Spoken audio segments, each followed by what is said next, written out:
So ఎముకల్లో నుంచి calcium అనేది బ్లడ్ మళ్ళీ సక్ చేయడం జరుగుతూ ఉంటుంది. సో ఆల్మోస్ట్ చెప్పాలి అనంటే ఈ జంక్షన్స్‌లో మనకి కాల్షియం అనేది బయటికి బ్లడ్ అనేది సక్ చేస్తూ ఉంటుంది. సో సక్ చేయడం వల్ల ఆ బ్లడ్‌లో ఉన్న కాల్షియం అంతా, అంటే బోన్‌లో ఉన్న కాల్షియం అంతా బయటికి రావడము, ఆ వచ్చే సన్న ప్రక్రియలో ఆ చిన్న హోల్ లాగా క్రియేట్ అయ్యి అక్కడ నుంచి సక్ చేయడం వల్ల అక్కడ చిన్న ముల్లులు లాంటి స్ట్రక్చర్స్, అంటే దాని లోపట ఉన్న కాల్షియమే అలా డిపాజిట్ అయిపోయి మనకు ఎక్స్ట్రా ఎముక పెరిగినట్టు ఇక్కడ లేదా మోకాలు చిప్పల్లో కూడా చాలా మందికి అవుతూ ఉంటాయి, వెన్నుపూసలు కూడా జరుగుతూ ఉంటాయి. సో ఆ బ్లడ్ కాల్షియం సక్ చేయడం వల్ల, యూరిక్ యాసిడ్ పెరగడం వల్లే ఎక్కువ సమస్య అనేది చెప్పొచ్చు. కొంతవరకు రేర్గా కీళ్ళవాతం అనేది కూడా కొంతవరకు కాంట్రిబ్యూట్ చేయొచ్చు, అంటే రుమటైడ్ ఆర్థరైటిస్ లాంటి సమస్య ఉన్న వాళ్ళకి కూడా. సో మనం గమనిస్తే మనము ఒక పాత ఇంట్లో ఎక్కడైనా వాటర్ లీకేజ్ ఉందనుకోండి, అక్కడ అంతా కూడా పైన గోడ పైన అంతా మినరల్ డిపాజిట్స్ అయిపోయి సిల్ట్ ఫార్మేషన్ అనేది ఎలా పెరుగుతూ ఉంటుందో గోడ మీద నుంచి చాలా బలంగా ఉంటుంది. అది మీరు ఎప్పుడన్నా ఆ లీకేజ్ ఉన్న చోట కొట్టి చూడండి, చాలా బలంగా ఉంటుంది. అలాగే ఈ పెరిగిన ఎముక కూడా ఆ లీకేజ్ ఉన్నంత వరకు, ఆ కాల్షియం లీకేజ్ ఉన్నంత వరకు ఆ ఎముక అంతే బలంగా రోజు రోజుకి ఇంకా పెరుగుతూ ఉంటుంది, కానీ తగ్గదు. సో దానికి పరిష్కారం ఏంటి అని అంటే, రూట్ కాజ్ నుంచి. ఇప్పుడు మా దగ్గరికి వచ్చిన పేషెంట్ ఆ యూరిక్ యాసిడ్ సమస్య ఉందా, చాలామంది అనుకోవచ్చు బ్లడ్ టెస్ట్లో నాకు యూరిక్ యాసిడ్ నార్మలే ఉంది సార్ అని చెప్తా ఉంటారు.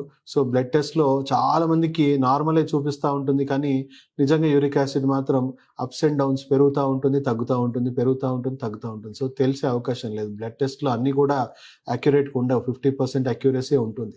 సో అది మళ్ళీ మేము పూర్తిగా మా దగ్గర ఉన్న ప్రత్యేకమైన పరికరాల ద్వారా మేము అది అనలైజ్ చేయొచ్చు. నిజంగా వీళ్ళకి యూరిక్ యాసిడ్ పెరిగిందా లేదా, కీళ్ళవాతం ఉందా లేదా. ఈవెన్ కీళ్ళవాతం కూడా ఆర్ఏ ఫ్యాక్టర్ కూడా మనం చెప్పాలంటే 50% పేషెంట్స్కే పూర్తిగా ఎముకలు పాడైపోయినా కూడా వాళ్ళకి ఆర్ఏ ఫ్యాక్టర్ నార్మల్ వస్తుంది. పూర్తిగా ఎముకలు డ్యామేజ్ అయిపోయినా కూడా యూరిక్ యాసిడ్ నార్మల్ వస్తుంది. సో దయచేసి బయట టెస్ట్ల ద్వారా మీరు నిర్ధారించుకోకండి.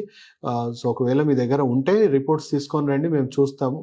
సో మా దగ్గర కొన్ని ప్రత్యేకమైన టెస్ట్ల ద్వారా నిజంగా అదేనా సమస్య అనేది రూట్ కాజ్ ఏంటో తెలుసుకుంటాం. సో రూట్ కాజ్ని ఫస్ట్ కరెక్ట్ చేయకుండా, డ్యామేజింగ్ వ్యవస్థని సరి చేయకుండా ఎన్ని వైద్యాలు చేసినా వేస్టే. మోడర్న్ మెడిసిన్లో ఈ లీకేజ్ ఏంటి, ఇది ఎందుకు అనేది వాళ్ళకి ఏ సమస్య గురించి అర్థం కాదు. కేవలం నొప్పి ఎలా తగ్గియాలని కొంతవరకు పెయిన్ కిల్లర్స్ ఇస్తూ ఉంటారు. పెయిన్ కిల్లర్స్కి డెఫినెట్లీ రెస్పాండ్ కాదు, ఎందుకంటే మీ చెప్పులో ఒక ముళ్ళు పెట్టుకొని పెయిన్ కిల్లర్ వేసుకోండి, ఏమాత్రం కూడా రెస్పాన్స్ ఉండదు. పెయిన్ కిల్లర్ ఎక్కువసేపు ఉపశమనం ఇవ్వలేదు.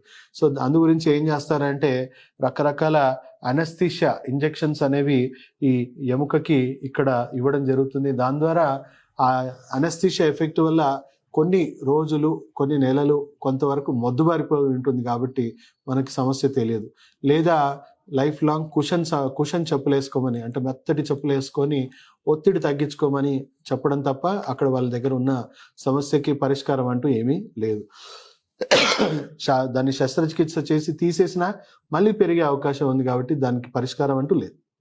సో అదే మోడర్న్ ట్రెడిషనల్ మెడిసిన్లో చాలా సింపుల్గా మీ లోపట ఉన్న డ్యామేజింగ్ వ్యవస్థని సరిగ్గా అర్థం చేసుకొని లోపట ఫర్దర్ లీకేజ్ అనేది పూర్తిగా ఆపేస్తే ఆ పెరిగిన బోన్ ఏదైతే ఉందో చాలా బలహీన పడిపోతూ ఉంది, ఎముక స్ట్రాంగ్ అవుతూ ఉంటుంది. మన బాడీకి సంబంధించిన ఎముకనేమో స్ట్రెంగ్తన్ అవుతూ ఉంటుంది, వీక్ అవ్వదు, స్ట్రెంగ్తన్ అవుతుంది. అండ్ పెరిగిన ఎముక వచ్చేసి రోజు రోజు బలహీన పడిపోతూ ఉంటుంది. సో కొన్ని ఎక్విప్మెంట్స్ ఉన్నాయి మన దగ్గర, టాక్సిన్ థెరపీ అని, నాన్ సర్జికల్ ఎక్విప్మెంట్స్ ద్వారా దాన్ని ఇంపాక్ట్ క్రియేట్ చేసేసి ఆ పెరిగిన ఎముకని మనం మెల్లిమెల్లిగా ఆక్యుపంక్చర్ ట్రీట్మెంట్ ద్వారా కానీ, కైరోప్రాక్టిక్ ట్రీట్మెంట్ ద్వారా కానీ, టాక్సిన్ థెరపీ ద్వారా కానీ ఆ పెరిగిన ఎముకని మెల్లిమెల్లిగా బ్రిటిల్ చేసేసి దాన్ని లోపటనే పిండిలాగా మార్చేస్తాం. అంటే సింపుల్గా చెప్పాలంటే ఆ గోడ మీద పెరిగిన సిల్ట్ ఫార్మేషన్ ఏదైతే ఉందో, మీరు ఆ లీకేజ్ని ఫిక్స్ చేసేసారనుకోండి, ఆ లీకేజ్ని ఫిక్స్ చేసిన కొంతకాలానికే ఆ పెరిగిన సిల్ట్ అనేది పూర్తిగా బలహీనపడిపోతుంది. కేవలం మీరు చిన్న కర్రతో ఇలా తట్టినా అది పూర్తిగా పిండి మాదిరిగా మారిపోయి కింద పడిపోతూ ఉంటుంది. సో మళ్ళీ గోడ స్ట్రాంగ్ అయిపోతుంది ఆ లీకేజ్ ఫిక్స్ అవ్వడం వల్ల. అండ్ పెరిగిన సిల్ట్ అనేది పూర్తిగా మనకి ఈజీగా పరిష్కారం అనేది చూడొచ్చు. సో ఈ ట్రీట్మెంట్ కేవలం 2-3 monthsలోనే క్రానిక్ పేషెంట్స్, బాగా తీవ్రంగా ముళ్ళుల్లాగా పెరిగిపోయిన వాళ్ళకు కూడా, రెండు వైపులు పెరిగిపోయిన వాళ్ళకు కూడా 2-3 monthsలోనే వాళ్ళకి పరిష్కారం అనేది వచ్చింది. సో అయినా కూడా ఒక 6 మంత్స్ మెడిసిన్ కానీ ట్రీట్మెంట్ కానీ తీసుకోమని మేము రికమెండ్ చేస్తాం. మీకు ఉపశమనం మాత్రం ఒక 2-3 మంత్స్‌లోనే పూర్తి ఉపశమనం అనేది కలుగుతుంది. పేషెంట్స్‌కి చాలా క్లియర్ అయిపోతుంది. అండ్ ఈ సమస్యకి ఇది ఒక రకంగా పర్మనెంట్ సొల్యూషన్ అని చెప్పొచ్చు. ఎందుకంటే మా పని సర్వీసింగ్, మీ పని సర్వీసింగ్. సో మేము సర్వీసింగ్ చేసాము, మెయింటెనెన్స్ ఎవరు చేసుకోవాలి? సో మీకు ఏదైతే మీ బాడీ టైప్ ప్రకారము మీకు కీళ్ళవాతమా లేకపోతే యూరిక్ యాసిడ్ పెరిగే ఆహారాలు ఏవైతే ఉంటాయో వాటిని పూర్తిగా నియంత్రించి లైఫ్ లాంగ్ ఆహార నియమాలు పాటించడం వల్ల ఈ సమస్య కాకుండా ఇంకా వేరే సమస్య కూడా రాకుండా మీకు అన్ని రకాలుగా అది ఉపయోగపడుతుందని అందరికీ మళ్ళీ ఎడ్యుకేట్ చేయడం వల్ల పేషెంట్‌కి 10-15 సంవత్సరాలైనా కూడా మళ్ళీ ఇది తిరగబడట్లేదంటే ఎంత చక్కటి పరిష్కారం, ఎంత సింపుల్ పరిష్కారమో మీరు గుర్తించొచ్చు. సో ఎవరికన్నా పెయిన్ అనేది జస్ట్ కంట్రోల్ అవ్వాలి అనుకుంటే ఈ వేళ్ళు ఉన్నాయి కదండీ! ఈ middle finger and ring finger దీనికి సంబంధించిన టిప్స్ ఏవైతే ఉన్నాయో దీన్ని ఇలా ప్రెస్ చేయండి. సో ప్రెస్ చేసి చూడండి. ఒక 3-5 మినిట్స్ ఒక్కొక్క పాయింట్ ప్రెస్ చేయండి.